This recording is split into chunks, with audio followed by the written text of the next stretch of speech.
नमस्ते बच्चों, अर्थशास्त्र कक्षा 12 में आपका हार्दिक अभिनंदन और स्वागत। आज हम पढ़ेंगे फर्म का संतुलन, इक्विलिब्रियम ऑफ ए फर्म, भाग 1, जिसमें हमारा अध्ययन बिंदु रहेगा कुल आगम और कुल लागत विधि। कोई उत्पादक अथवा फर्म अर्थव्यवस्था में उपलब्ध संसाधनों का उपयोग उत्पादन प्रक्रिया में करती है। वह घरेलू और व्यवसाय क्षेत्रों के लिए उपभोग और मध्यवर्ती वस्तुओं का उत्पादन करती है। सभी फर्मों का उद्देश्य लाभ को अधिकतम करना होता है। फर्में उत्पादन की ऐसी मात्रा निर्धारित करती हैं जिस पर उसके लाभ अधिकतम होते हैं।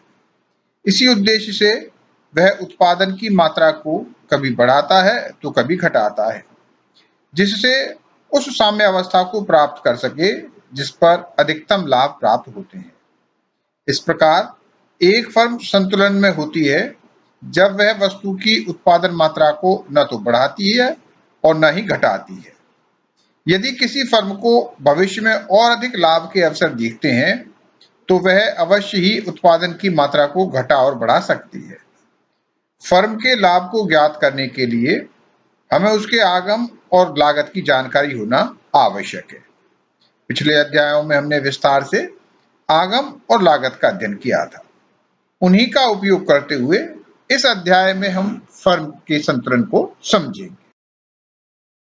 आगम का तात्पर्य है एक फर्म द्वारा बेची गई वस्तु की मात्रा को उसकी कीमत से गुणा करने पर प्राप्त राशि, जबकि लागत उन सभी व्ययों को सम्मिलित करती है जो एक फर्म किसी वस्तु के उत्पादन करने में करती है। यही आगम और लागत का अंतर लाभ अथवा हानि को बताता है। यदि किसी फर्म का आगम उसकी लागत से अधिक होता है तो फर्म को लाभ प्राप्त होता है। इसके विपरीत यदि आगम लागत से कम होता है तो हानि होती है। अर्थशास्त्र में फर्म के संतुलन की व्याख्या करने की दो प्रचलित विधियां हैं। पहली कुल आगम और कुल लागत विधि, दूसरी सीमांत आगम और सीमांत लागत विधि। साम्य कीमत और उत्पादन का अर्थ उस मात्रा से होता है जिस पर फर्म अधिकतम लाभ अर्जित करती है। सभी बाजारों में, जिसका अध्ययन हम आगे के अध्यायों में करेंगे, इन्हीं दो विधियों का उपयोग कर फर्म के संतुलन की व्याख्या की जा सकती है। एक शब्द यहां बार बार आ रहा है, फर्म। तो फर्म एक या अधिक उत्पादन इकाइयों को कहते हैं जो एक ही स्वामित्व के अंतर्गत हो। आइए फर्म के संतुलन की पहली विधि कुल आगम और कुल लागत विधि की जानकारी करते हैं। इस विधि के अनुसार फर्म का संतुलन उस स्थिति में होगा जहां कुल आगम और कुल लागत में अंतर सर्वाधिक होता है, अर्थात टीआर और टीसी वक्रों में अंतर अधिकतम होता है। फर्म उस उत्पादन मात्रा पर साम्यावस्था में होगी जब उसे प्राप्त होने वाला लाभ अधिकतम होता है। इसे आगे चित्र की सहायता से स्पष्ट किया गया है। चित्र में एक्स अक्ष पर उत्पादन मात्रा तथा वाई अक्ष पर कुल लागतों व लाभ को दर्शाया गया है। कुल आगम टीआर वक्र शून्य से प्रारंभ होता है। इससे स्पष्ट है कि उत्पादन न होने पर कुल आगम शून्य होता है। कुल लागत टीसी वक्र सी बिंदु से प्रारंभ होता है। ओसी स्थिर लागत है जो यह बताती है कि उत्पादन शून्य होने पर भी फर्म को ओसी के बराबर लागत वहन करनी पड़ती है। कुल आगम टीआर व कुल लागत टीसी के अंतर से कुल लाभ टीपी वक्र प्राप्त होता है। उत्पादन के स्तर पर बिंदु एम पर टीआर बराबर टीसी है। क्यू उत्पादन स्तर पर टीआर व टीसी का अंतर सर्वाधिक है तथा एल उत्पादन स्तर पर बिंदु एन पर पुनः टीआर और टीसी बराबर है।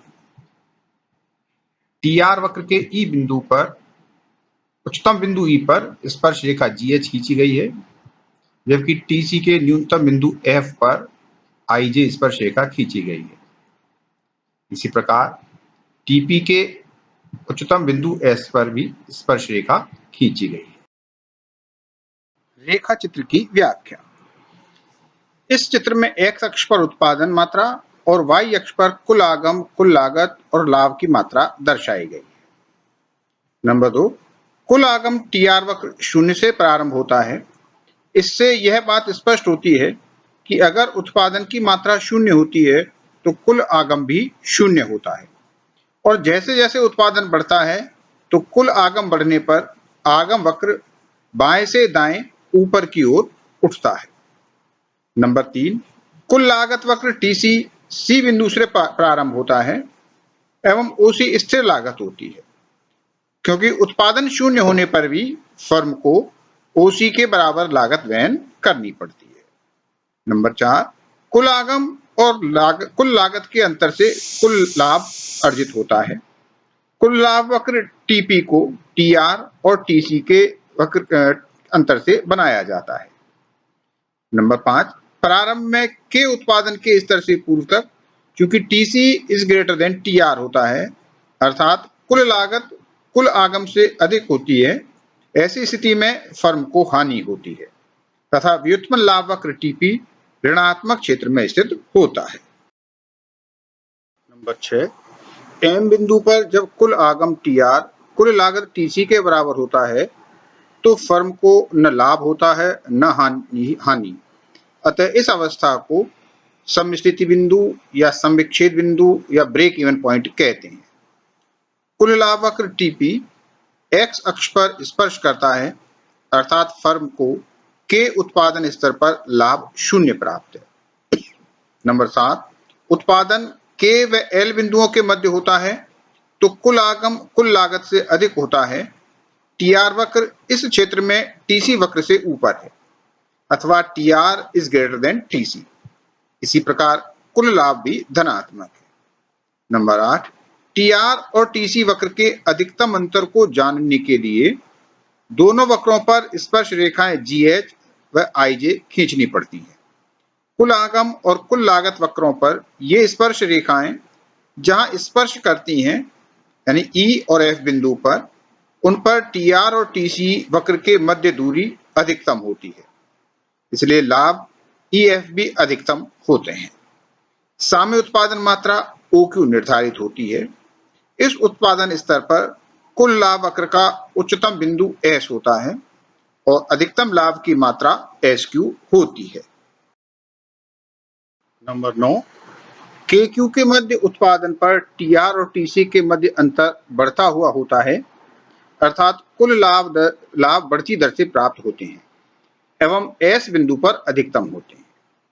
QL उत्पादन पर भी लाभ प्राप्त होते हैं, किंतु TR और TC का अंतर कम होता जाता है तो लाभ भी घटने लगते हैं और TP वक्र नीचे की ओर गिरता है। नंबर 10, N बिंदु पर पुनः कुल आगम और कुल लागत बराबर होते हैं। यह भी समस्थिति बिंदु ब्रेक इवन पॉइंट कहलाता है। इस पर न लाभ और न हानि की स्थिति होती है। TP वक्र x अक्ष को स्पर्श करता है। नंबर 11, OL उत्पादन मात्रा के बाद यदि फर्म और अधिक उत्पादन करती है तो कुल लागत बढ़ती जाती है और कुल आगम घटता है, यानी TC is greater than TR, यहाँ फर्म को हानि होती है। कुल लाभ वक्र TP x अक्ष के नीचे होता है। लाभ ऋणात्मक अथवा फर्म की प्राप्त हानि को दर्शाते हैं। उपरोक्त विवरण एवं चित्र के आधार पर फर्म का संतुलन OQ उत्पादन मात्रा पर होता है, क्योंकि इस उत्पादन मात्रा पर कुल आगम TR और कुल लागत TC का अंतर अधिकतम होता है। वक्रों के रूप में इस बिंदु पर TR और TC वक्रों की दूरी अधिकतम होती है। इसी कारण से व्युत्पन्न लाभ वक्र अपने शीर्ष बिंदु पर होता है, अर्थात लाभ मात्रा SQ अधिकतम होती है। कुल आगम कुल लागत विधि की आलोचना। यह विधि सरल और तर्कसंगत है। अधिकांश फर्में इसका उपयोग करती हैं, किंतु इसमें निम्न त्रुटियां पाई जाती हैं। पहला, कुल आगम और कुल लागत के मध्य अधिकतम दूरी ज्ञात करना कठिन होता है। कई स्पर्श रेखाएं खींचने पर वास्तविक बिंदु प्राप्त होता है। दूसरा, चित्र के आधार पर प्रति इकाई कीमत को ज्ञात करना संभव नहीं होता, क्योंकि कीमत को प्रत्यक्षतः नहीं दिखाया जाता है। कुल आगम और कुल लागत की अवधारणा को हम यहाँ सारणी से भी समझ सकते हैं। इस सारणी में उत्पादन मात्रा Q, प्रति इकाई कीमत P, कुल आगम TR बराबर P इंटू Q, कुल लागत TC, लाभ TR माइनस TC और फर्म की स्थिति को दर्शाया गया है। क्योंकि फर्म अपनी उत्पादन इकाइयों की मात्रा को अधिक से अधिक बेचना चाहती है, इसलिए उसे प्रति इकाई कीमत कम करनी पड़ रही है, जिसके कारण उसका कुल आगम पहले बढ़ रहा है, उसके बाद घटना शुरू हो जाता है, लेकिन कुल लागत लगातार बढ़ती रहती है, जिसके कारण फर्म के कभी लाभ की स्थिति में तो कभी हानि की स्थिति में, और फर्म कभी न लाभ न हानि की स्थिति में आती है। यहाँ हम देख सकते हैं कि जब उत्पादन मात्रा Q 1 इकाई है, प्रति इकाई कीमत 20 रुपये, तो कुल आगम 1 गुणा 20 बराबर 20 रुपये, कुल लागत हमने माना 30 रुपये है, तो यहाँ फर्म हानि की स्थिति में है। जब उत्पादन इकाइयों की मात्रा 2 हो जाती है, तो फर्म को अपनी कीमत घटा के 18 करनी पड़ती है, जिससे कुल आगम 2 गुणा 18 बराबर 36 रुपये होता है और कुल लागत भी 36 रुपये है। तो लाभ की स्थिति शून्य है, यानी फर्म को न लाभ हो रहा है न हानि हो रही है, जिसे ग्राफ में समविच्छेद बिंदु द्वारा प्रदर्शित किया जाता है। आगे उत्पादन मात्रा 3, 4, 5, 6 करने पर प्रति इकाई कीमत क्रमशः घटती जाती है। यहाँ हम देख सकते हैं उत्पादन मात्रा 5 पर प्रति इकाई कीमत 12 होने पर कुल आगम 60 रुपये और कुल लागत 44 रुपये है। यहाँ फर्म अधिकतम लाभ अर्जित कर रही है। इस स्थिति के बाद भी हम देखें तो हम पाएंगे कि लाभ घटता जाता है और फर्म वापस हानि की तरफ चली जाती है। धन्यवाद। यदि आपको ये वीडियो पसंद आई तो इसे लाइक करें, शेयर करें और मेरे चैनल को सब्सक्राइब करें।